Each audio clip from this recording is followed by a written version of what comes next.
Big exciting news as a deal in the second stimulus package is likely to be passed by agreement of the parties in the next 48 hours.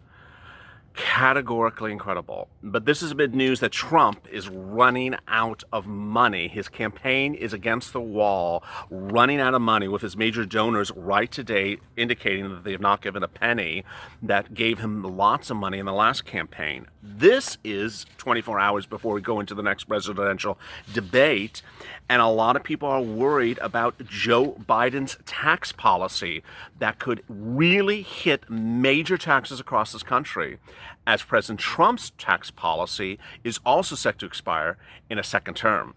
Big developments, big twists, and big turns on your second stimulus check. And this is day 2 of Purple.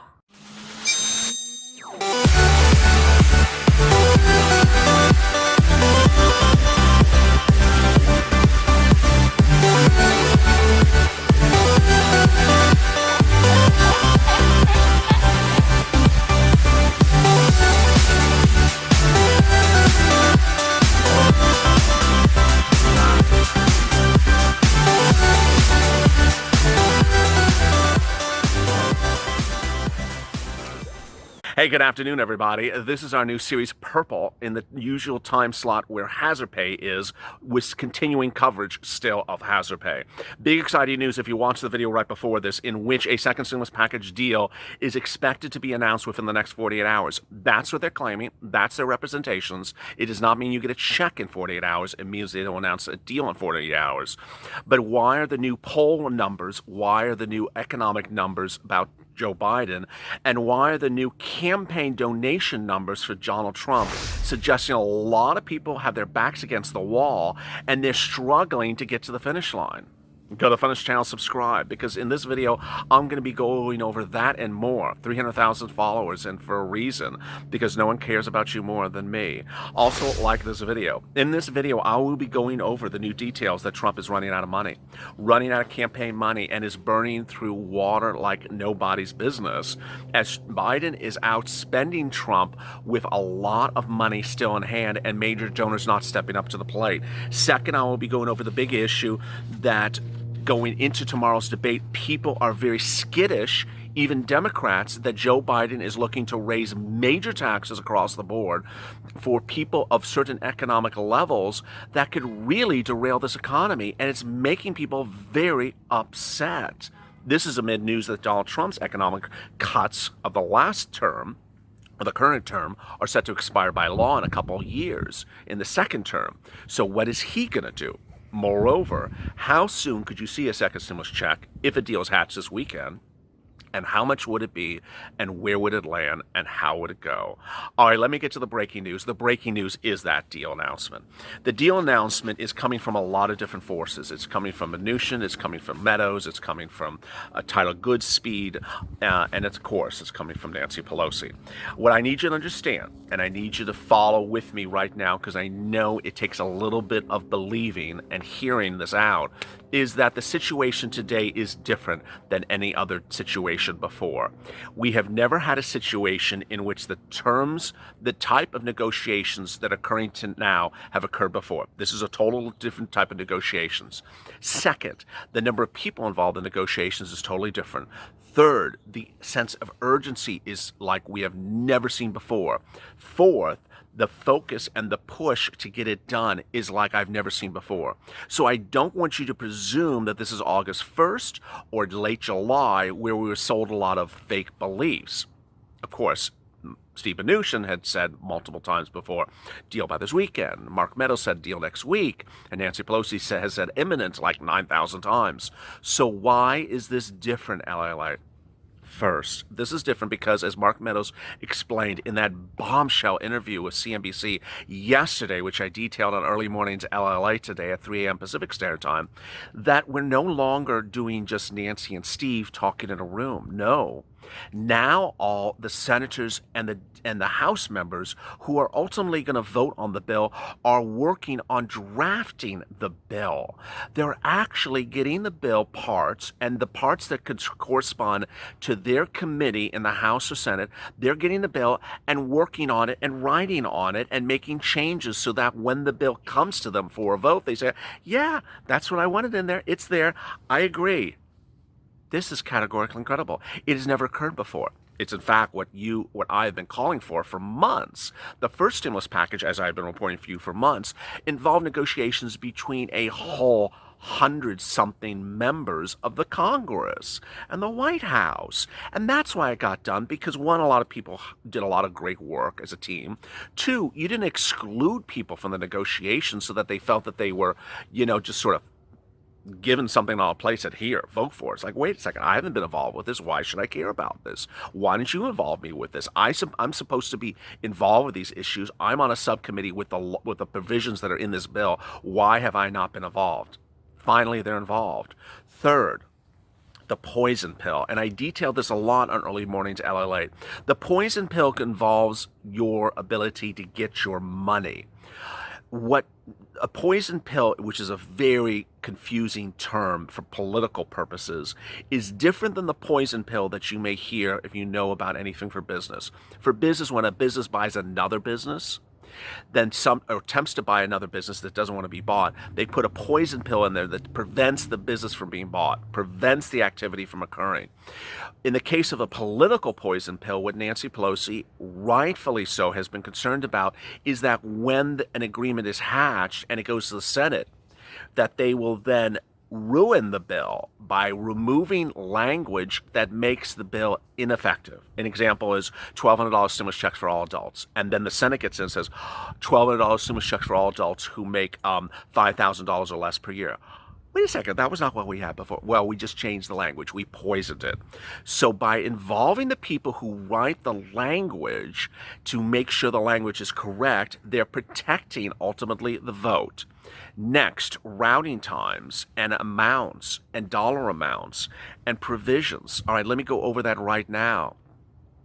First, if a deal is announced within 48 hours, and this is what's so important to understand, please focus with me. If a deal is announced in 48 hours, it is not a law. It is two people saying, I have a deal. It is two people and all those members of Congress who worked on the bill that says we have an agreement. It's not a law. It doesn't send you a check.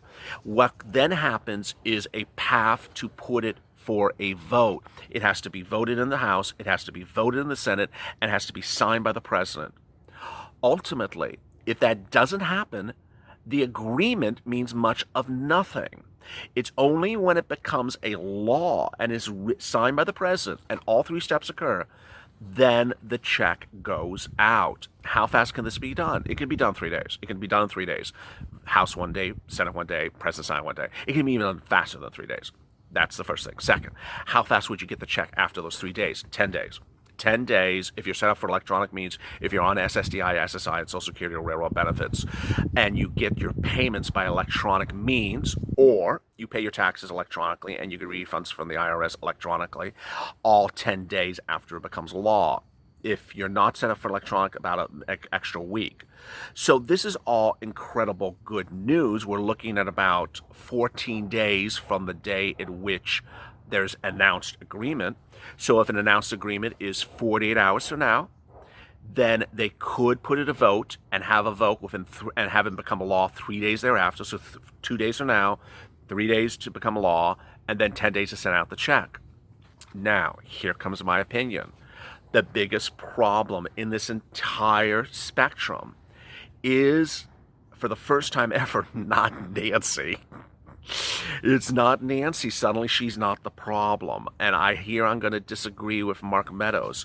The problem, I don't believe, is Nancy Pelosi. After 48 hours, I think the problem is the Congress. Ultimately, if they have an agreement in 48 hours, will they put it to a vote? And will the president want to put it to a vote? I'm optimistic. We do share one goal, and that's hopefully to get some type of deal in the next 48 hours. Mark Meadows. I am too. That doesn't mean it's a law. Mark Meadows said that in an interview today. I can tell you right now the negotiations have entered a new phase, which is more a technical side of getting the language right. We're still focusing on the issues to work on, but in the next 24 hours, we have really moved the ball down the field. I got that. But Mark Meadows yesterday also said, if I think we're going to have a deal within 48 hours, and then after that, we will set up where legislatively we will put it to a vote in the next few weeks. Yes. So why would it be a few weeks instead of 3 days later or the next day? If you have a deal 48 hours from now, why don't they just vote on it the next day? Here's my opinion. My opinion is I believe that Trump and Pelosi will not put it for a vote. I believe it's it's an empty promise. I don't think Trump will want to put it to a vote, and I don't think Pelosi will want to put it to a vote. Now, I do say that she has said she does want to put it to a vote. And she said that today. She said that minutes ago.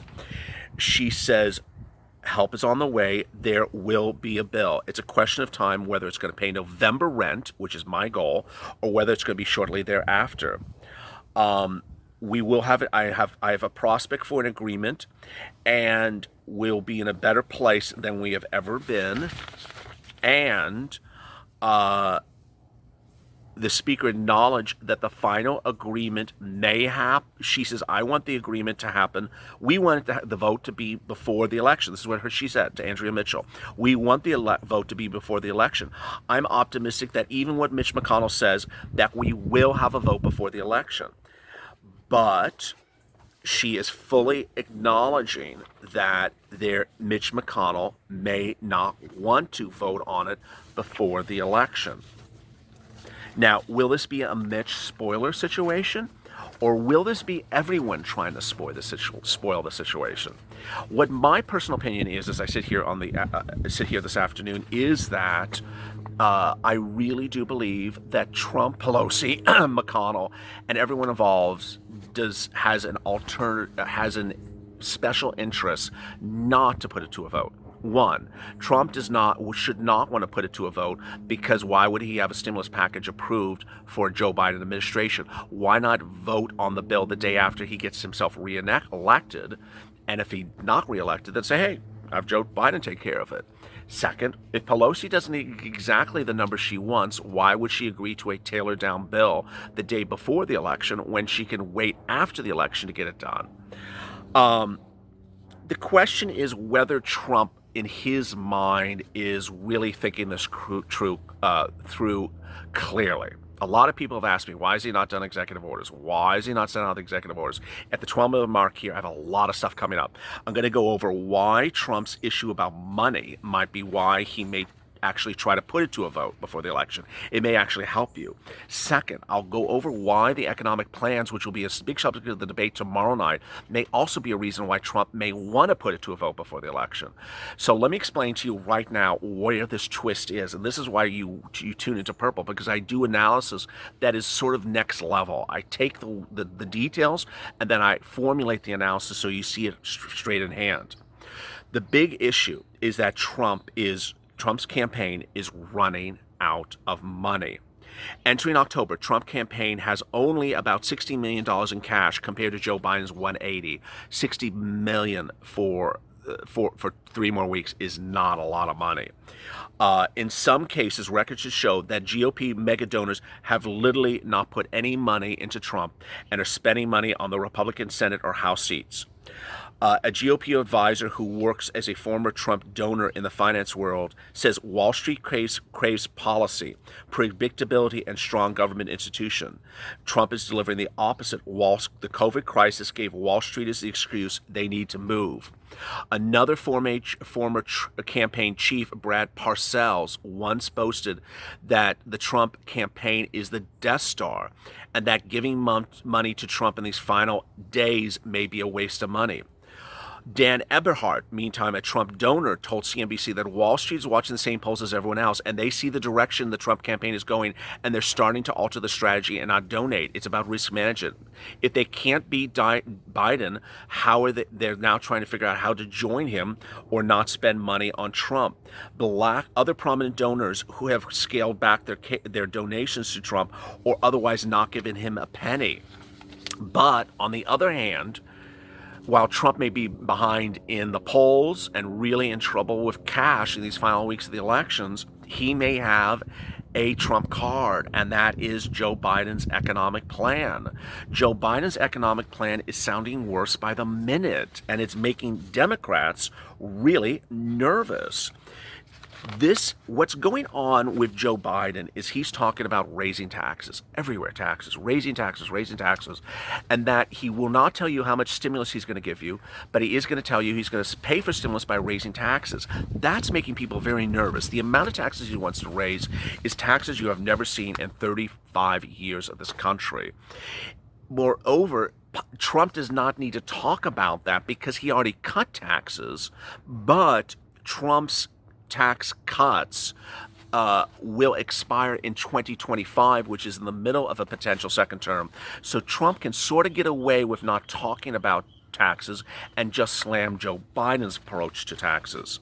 The bottom line, as you sit here today, is that, as we sit here on Purple, is that Trump may, by all accounts, believe that because he's behind the polls, because the donors are not really excited, because the donors don't see him doing stimulus for the American people, he may have to do a deal with Nancy Pelosi, claim victory when it's really not a victory, and try to excite his base, bring in undecided voters, get a jump in the polls, get those donors back in, and turn around this campaign and get a momentum with 2 weeks to go.